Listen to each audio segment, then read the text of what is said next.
어떻게 기쁘고 감사할 수 있나? 여러분, 우리는요 하나님의 복을 받은 사람이거든요. 오늘 본문 50절에도 그 내용이 나옵니다. 50절 같이 읽으실까요? 예수께서 그들을 데리고 베다니 앞까지 나가사 손을 들어 그들에게 축복하시더니. 상상만 해봐도 참 놀라워요. 주님이 손을 들어서 제자들에게 축복하시고, 여러분, 이 제자들에게 축복하신 것 곧 우리에게 축복하신 거 아니겠어요? 그래서 우리는 복을 받은 사람이에요. 여러분, 나는 복을 받은 사람이야. 이 자의식을 영락의 성도들이 아주 확실하게 가지고 사시기를 바랍니다. 복을 받은 사람이라는 자의식을 가지고 사는 것과 아유, 지지리도 복이 없네 이렇게 하고 사는 건 전혀 다른 거예요. 40년 동안 이스라엘 백성의 지도자가 돼서 출애굽을 했고 백성들과 광야 40년을 같이 걸어가신 모세께서 많은 말씀을 백성들에게 했는데, 하나님께 부름받아 가시기 전에 맨 마지막으로 남긴 말씀이 뭔지 아세요? 그거는 이스라엘이요 행복한 백성이다, 복받은 백성이다, 이거였어요. 신명기 33장 29절, 이스라엘이여 너는 행복한 사람이로다. 여호와의 구원을 너같이 얻은 백성이 누구냐? 그는 너를 돕는 방패시요 내 영광의 칼이시로다. 내 대적이 내게 복종하리니 내가 그들의 높은 곳을 밟으리로다. 이스라엘이여 너희는 행복한 백성이다. 우리 영락의 성도 여러분, 우리는 행복한 하나님의 자녀인 줄로 믿습니다. 이 자의식을 가지고 사는 게 너무나 중요해요. 그런데 지금 우리나라가요, 그래도 뭐 경제도 발전하고 제법 잘 사는 나라가 됐다고 그러는데 행복하지 않은 사람 너무 많아요. 최근에도 우리 학생들이 자꾸 자살한다, 일주일 새 뭐 3명이 뭐 자살했느니, 그리고 애들이 용돈 모아서 마약 산다느니, 좀 우리 사회가 지금 그렇잖아요. 여러분, 왜 이렇게 사회가 무너져 가고 있는 것일까? 내가 하나님의 형상으로 지음받았고 하나님 날 사랑하시고 주님께서 내 죄를 짊어지고 십자가 지시고 부활 승리하셨고 나는 하나님의 자녀야, 나는 복받은 사람이야, 이거 있는 사람은 절대로 이렇게 되지 않아요. 그런데 그런 게 없으니까 돈도 있고 다 있는 것 같은데 뭔가 이렇게 채워지지 않아가지고 세상에 쾌락을 쫓다 마약을 쫓다 마지막에는 아휴, 살면 뭐 하겠나, 이렇게 되고 만 것이에요. 오늘 2부 예배 드리신 성도 여러분, 우리는 복을 받은 성도라는 걸 기억하시기를 바랍니다. 어떤 복을 받았느냐고 누가 묻는다면 분명히 말씀하시기를 바랍니다. 하나님 저에게 독생자를 주셨습니다. 그 주님 내 죄를 짊어지고 죽으셨고 내 형벌까지 짊어지셨고, 그리고 부활하시고 승리하셨고 나도 부활하게 하시고 나에게 영원한 생명을 주셨고 나를 하나님의 아들과 딸이 되게 하여 주셨습니다. 나는 이 땅에 기쁨으로 살다가 영원한 생명의 나라를 상속받을 하나님의 자녀입니다. 이게 내가 받은 복입니다. 이렇게 어디 가서나 당당하게 말씀하실 수 있기를 바라는 것입니다. 복을 받으신 분답게 한번 웃어보세요. 이렇게. 아유, 복 받은 사람이에요. 그러면 주님의 복을 받은 제자들이 어떻게 살았을까요? 주님은 제자들에게 어떤 분이셨을까요? 우리 주님은 제자들에게 참 어려운 현실 속에서도 기쁨으로 살게 해 주셨어요. 여러분, 오늘 본문 52절 53절 같이 읽읍시다. 그들이 그에게 경배하고 큰 기쁨으로 예루살렘에 돌아가 늘 성전에서 하나님을 찬송하니라. 할렐루야. 큰 기쁨으로, 이분들의 그 기쁨을 주님이 주신 건데 주님께서 그 기쁨 우리에게도 주시기를 바라고요. 제자들로 찬송하게 하시던 주님께서 우리도 찬송하며 살도록 만드시기를 원하는 것입니다. 근데 여러분, 이분들이 지금 어디 살고 있나요? 예루살렘에 계시잖아요. 예루살렘은 참 어려운 곳이었어요. 그 위에 49절에 보면 이런 말씀 있죠. 볼지어다 내가 내 아버지께서 약속하신 것을 너희에게 보내리니 너희는 위로부터 능력으로 입혀질 때까지 이 성에 머물라 하시니라. 이 성이 어딘가요? 예루살렘이죠. 그래서 제자들은 주님께서 여기 머물러라 하기 때문에 머문 거지 거기 있고 싶어서 있은 게 아니에요. 예루살렘 정말 하루도 있고 싶지 않은 곳이에요. 왜 그러냐 하면 예수님을 십자가에 못 박아 죽인 그 원수들, 대제사장들, 서기관, 바리새인, 말할 수 없는 백성의 장로들과 그 로마의 세력들, 이런 세력들이 다 그대로 있잖아요. 거기다가 예루살렘에 무슨 생활터전이 있습니까? 이분들은 다 갈릴리 출신이라서 갈릴리에 가야 집도 있고 직업도 있고 갈릴리에 가야 정든 사람들도 있고, 이 예루살렘은 있고 싶지 않은 거예요. 예루살렘 그러면 겁이 덜컥 나고 두렵고 그런 곳이에요. 그런데 참 이상하게 오늘 말씀해 보니까 그런 예루살렘에 살면서도 거기가 마치 무슨 고향이나 되는 것처럼 방금 읽은 말씀에 보니까 큰 기쁨, 하나님을 찬송했다. 예루살렘에서도. 여러분, 이게 어떻게 가능한가요? 주님께서 그들에게 그 기쁨을 주셨기 때문이에요. 주님은 현실을 이기고 승리하도록 만드시는 분이시거든요. 지나간 주간에 특별한 휴가라는 우리 강태원 러시아 선교사님의 책을 읽었어요. 우리 교회도 한 2번 왔다 가셨다고 하네요. 이분이 우리 교단에서 목사님이 되시고 군목도 하시고 미국 가서 공부도 하고 목회도 하다가 하나님의 소명을 따라서 2001년에 러시아에 들어가서 러시아 군 장교들 복음화를 위해서 많이 애쓰시고 수고한 끝에 2012년에는 수련장을 하나 잘 만들었어요. 그 한국에서 목사님들도 초청하고 그래서 이제 내일이면 헌당식을 이제 해야 되는 날이 됐어요. 그게 2012년 9월 28일인데 그날 영문도 모르게 체포된 거예요. 밤새 수백 킬로를 끌려가서 감옥에 갇혔어요. 그 다음 날 헌당 예배를 드려야 되는데 이유도 모르고 이래가지고 그분의 고통스러운 감옥 생활이 시작된 거죠. 여러분, 우리나라에서 감옥 가도 어려운데 다른 나라 감옥에 영문도 모르고 갇히는 게 어떻습니까? 정말 이게 다 무너지는 상황 아니에요? 절망하는 거죠. 그런데 그분은 그 책의 제목을 어떻게 붙였느냐 하면은 특별한 휴가라고 붙였어요. 휴가 가는 사람처럼 감옥 간 거를 휴가 간 것처럼. 그 감옥은 견디기 힘든 예루살렘이라고 할 수 있는데 목사님은 그 속에서 휴가를 즐기듯이, 이게 얼마나 놀랍습니까? 이렇게 시작하고 있어요. 나는 나의 휴가는 길이 5m, 폭 3m가 되지 않는 작은 방에서 시작되었다. 그 작은 방에서 특별한 휴가를 맞이한 거예요. 거기 다른 사람들이 여럿이 같이 쓰는 거죠. 근데 거기서 그분은 절망하지 않았어요. 울지 않았어요. 새벽 5시면 일어나서 쇠창살이 가로막고 있는 조그마한 창가로 다가가서 그 창가를 통해서 아직 어두운 하늘을 올려다보면서 하루를 위한 기도를 드리고, 그리고는 성경 말씀을 묵상하고 찬송가를 부르니까 그 감옥에 있던 다른 죄수들이 같이 그 찬송가를 배워서 부르면서 그 작은 감방이 아니라 하나님을 배우는 지성소가 되었다고. 거기서 하나님을 예배하는 거죠. 그리고 그 감방을 거쳐가는 사람들이 여러 사람이 있었는데 처음에는 적대적인 사람들이 우호적으로 바뀌었거나 어떤 사람은 예수님을 구주로 영접하거나, 그래서 그 감방을 그분은 뜻밖의 선교지라고 얘기했어요. 거기서 복음을 전도하신 거예요. 그 악조건을 그 속에서도 찬송과 기도로 하나님과 더불어 승리하도록 그런 은혜가 그분에게 임한 것이에요. 어느 날 아침에 이제 각 감방에 오물통이 있을 거 아니에요. 그 오물통을 다 가지고 나와서 비우는 시간이 있는 것 같아요.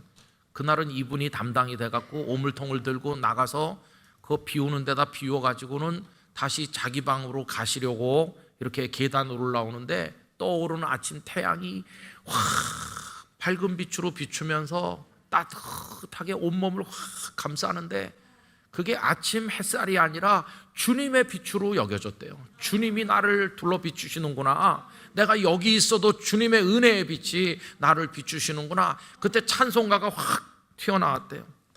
내 영혼에 햇빛 비추니 그 영광 찬란해. 그 찬송 여러분 아시죠? 조금 있으면 부를 거니까 그때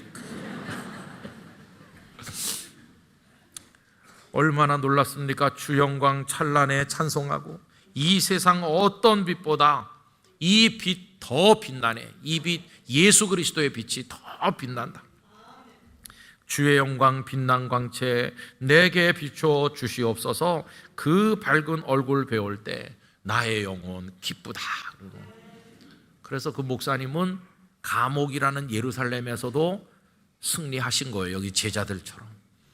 여러분, 주님은 그런 분이신데 그 주님의 복이 현실을 이기게 하는 능력이 영락의 성도들에게 임하시기를 축원합니다.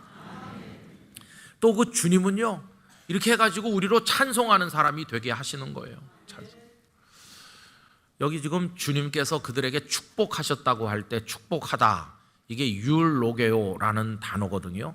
유라고 하는 거는 접두어인데 아주 좋은 그런 선한 그런 뜻이고, 로게오는 로고스, 말씀이라는 이 또 단어가 붙은 겁니다. 율로게오 그러면 좋은 말씀을 하다, 좋은 말을 해준다, 그런 뜻이에요. 그런데 참 놀랍게도 아까 끝에서 하나님을 찬송한다고 그랬죠. 그 찬송하다도 똑같이 율로게오라는 단어예요.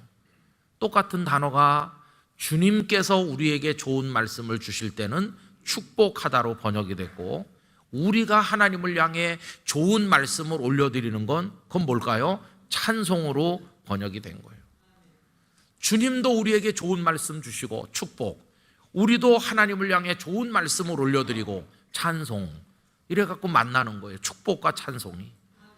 우리 영락의 성도들이 올려드리는 찬송과 주께서 우리에게 주시는 축복의 말씀이 만나기를 원합니다. 그러면 이거 누가 누구에게 좋은 말씀을 하느냐? 그 속에 사랑이 있는 이들끼리 하는 거예요. 사랑하는 이가 사랑하는 대상에게 좋은 말을 해줍니다. 연애하는 남녀가 서로를 축복하고 격려하고 기도해주고, 부모님이 자식을 사랑하니까 자녀에게 좋은 말을 해주고, 주님이 우리를 사랑하시기 때문에 십자가 지실 정도로 우리를 사랑하시기 때문에 우리에게 좋은 말씀을 주시는데, 그 말씀이 이루어지니까 그게 축복이 되는 거고, 이제 우리 차례죠.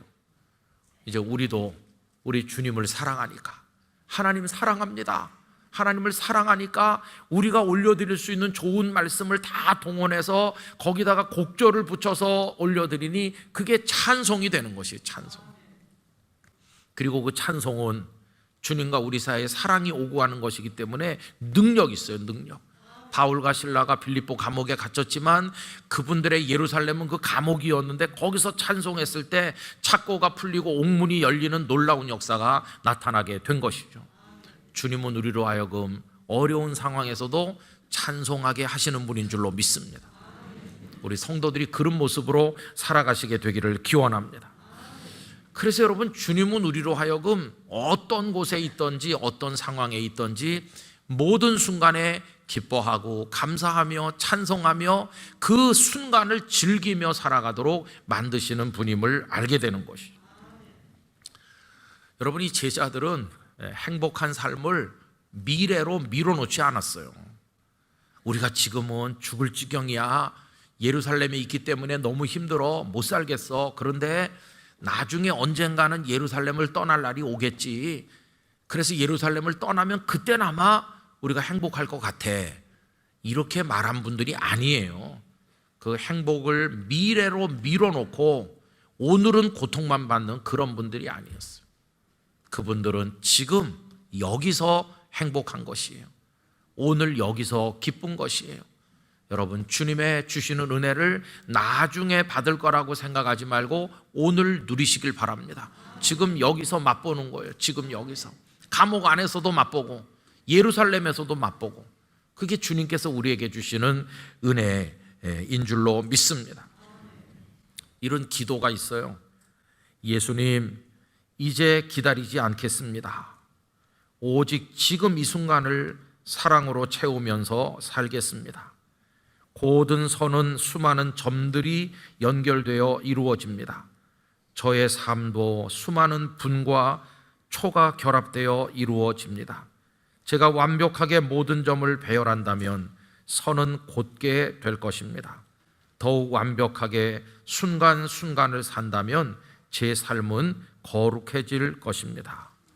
1975년에 베트남이 공산화된 이후에 13년을 감옥에 갇혀 있었고 그 중에 9년은 창문도 없는 독방에 갇혀 있었던 구엔 반 티엔이라는 분이 주님께 올린 기도예요. 나중에 내가 감옥에서 나가면 그때는 기쁘겠지, 이렇게 한 게 아니라 그 창문도 없는 독방에 있지만 오늘 여기서 기쁘다는 거예요. 오늘 여기서 주님의 은혜를 맛본다는 거예요. 그럼 모든 순간순간에 여러분, 오늘 이 시간이 기쁨의 시간이에요. 그렇죠?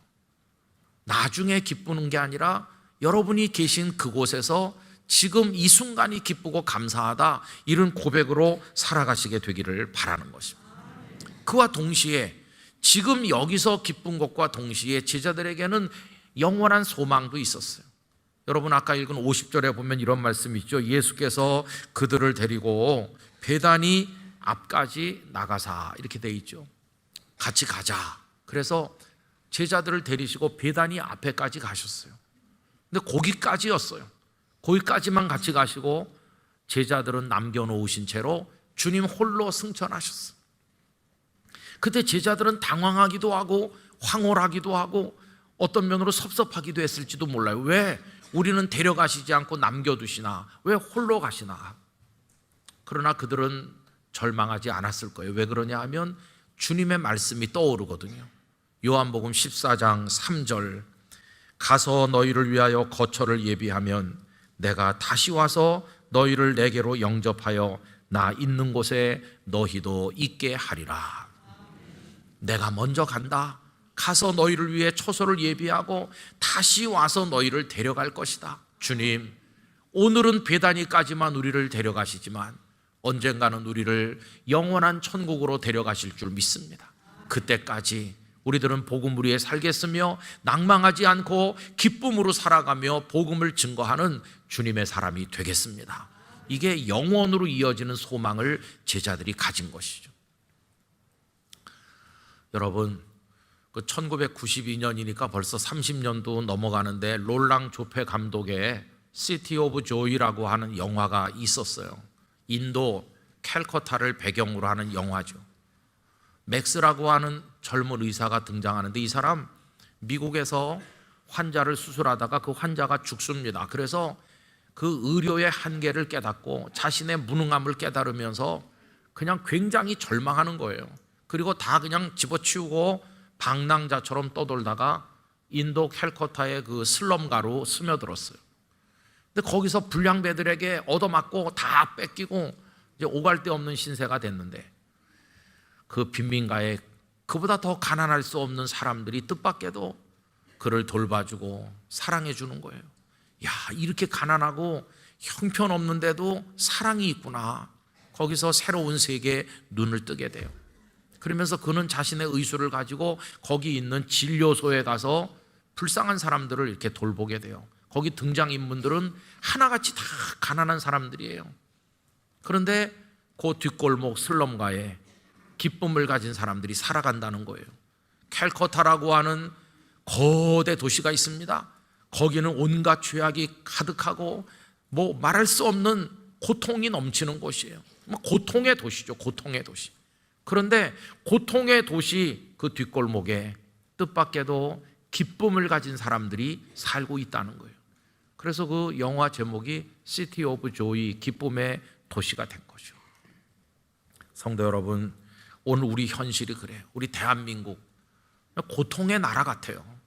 하루가 멀다 하고 길거리에 나와서 광화문과 시청은 시민들이 빼앗긴 지가 오래됐어요. 거기 얼마나 많은 데모를 하고, 그리고 정쟁도 심하고 사회적 갈등도 많고 얼마나 비극적인 일들이 많이 벌어지고, 아까 말씀드린 것처럼 마약 청정국이라고 그랬는데 이제는 초등학생까지 마약을 하고 이런 상황에서 뛰어내리고, 여러분 진짜 이게 고통의 대한민국, 고통의 서울, 고통의 도시 아닙니까? 그런데 그 속에 우리가 있는 거죠. 간절히 바라기는 영락의 성도들의 가정이, 여러분들의 일터가, 우리 영락교회가 고통의 도시에 있지만 그 속에 살아있는 기쁨의 도시가 되길 원하는 것입니다. 주님이 주신 기쁨으로 이걸 이겨나가는 거죠. 저는 좀 개인적인 얘기입니다만은 뭐 전에도 그랬을 텐데 요 근간에 들어서 더 제 마음에 생생하고 더 감사한 것은요, 주님이 나와 함께 계시다, 이거를 더 많이 느끼고 있어요. 그래서 진짜 감사하고 있어요. 주님의 제 안에 계심. 그래서 참 기쁜, 더 간절해요. 그리고 이제 설교도 이런 생각이 자꾸 들어요. 설교 왜 하냐? 무슨 유창한 설교, 그다음에 듣기 좋은 얘기, 뭐 그런 거가 아니고 사실은 예수님이 직접 오셔가지고 신앙생활은 이렇게 하는 거다, 이래야 구원받는 거다 하는 거를 예수님이 직접 성도들에게 말씀해 주셔야 되는데 그걸 저한테 그냥 네가 대신해라 이렇게 맡기신 거다. 그러면 뭐 잘하고 뭐 유창하고 이런 게 중요한 게 아니고 정말 예수님의 심정으로 우리 영락의 성도들이 예수님을 잘 믿도록 도와드리는 게 그게 중요한 거. 그러려면은 인간의 냄새는 다 없어져야 되고 주님의 뜻이 성도들의 마음에 전해져야 되는 거다. 그러려면 주님의 임재가 있어야 되고 성도들 마음을 주님이 사로잡아야 되는 거다. 그런 간절한 생각이 점점 많아지고 있어요. 제가 이제 다른 교회도 가서 하고 뭐 우리 교회 안에서도 몇십 명 모이신 분들도 하고 이렇게 예배 때도 하고 다양하게 뭐 새벽에도 하기도 하고 하는데 그게 어떤 설교든지 요새는 이런 생각이 드는 거예요. 할 때마다 이게 나의 생애 마지막 설교일지라도 내가 정말 주님의 뜻을 말씀드리려는 간절함으로 하는 거라면 이게 마지막 설교일지라도 하나도 아쉽지 않겠다. 그냥 이 자체로 너무 기쁘고 감사하다. 그런 마음이 요새 점점 많아지는 거예요. 그래서 요새 제가 여러분은 잘 모르실지 모르지만 행복합니다. 이렇게. 며칠 전에 아내랑 얘기했어요. 당신도 그렇고 나도 그렇고 옛날에도 행복한 적 있었고 앞으로도 우리 기쁨의 날이 있겠지만은 오늘 지금 제일 행복한 거라. 오늘 지금. 그러니까 당신도 옛날에 좋았었는데 그리고 앞으로 좋을래나 이렇게 생각하지 말고 지금 여기서 감사하고 주님이 주시는 축복을 누리고 지금 여기서 기뻐하고 그렇게 당신도 살으라고 그렇게 얘기했어요. 여러분 그렇게 살려고 합니다. 여러분 오늘 이대로 딱 되신 거예요. 오늘 여기 이 예배 자리에 앉아 계시잖아요. 오늘 행복하면 되는 거예요. 주님 안에서. 그죠? 우리 그렇게 살아가기를 원합니다. 이제 이렇게 하려면 우리가 노력해야 될 거 하나 있는데 그게 뭐냐 하면 늘 주님 앞에 가야 된다는 거예요. 여러분 오늘 본문에 대조적인 두 단어가 있습니다. 하나는 예루살렘이라는 거고요. 하나는 마지막 절에 나오는 성전이라고 하는 겁니다. 이게 영적 의미가 정반대예요. 예루살렘이라는 이 도시 이름이 우리에게 전해주는 건 뭡니까? 아까 말씀드린 것처럼 거기 고통, 사탄의 세력, 어둠의 영들 그런 게 꽉 찬 것이 예루살렘이에요. 참 여기 있고 싶지 않다. 그게 예루살렘이에요.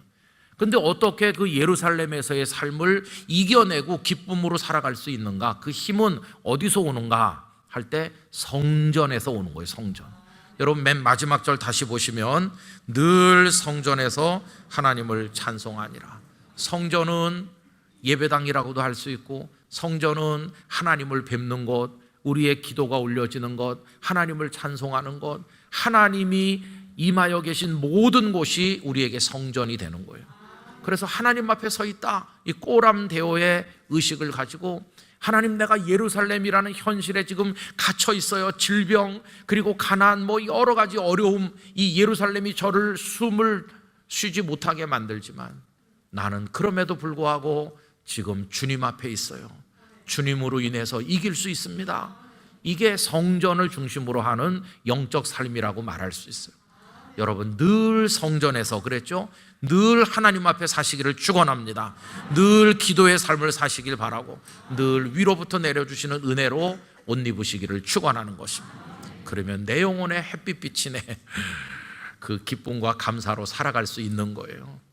여러분 바깥 세상에 예루살렘에서 들려오는 소식에 귀 기울이지 말고 주님의 집에서 들리는 하나님의 음성에 귀 기울이면서 오늘을 이기고 부활의 소망을 가진 성도로 힘있게 살아가시기를 축원합니다.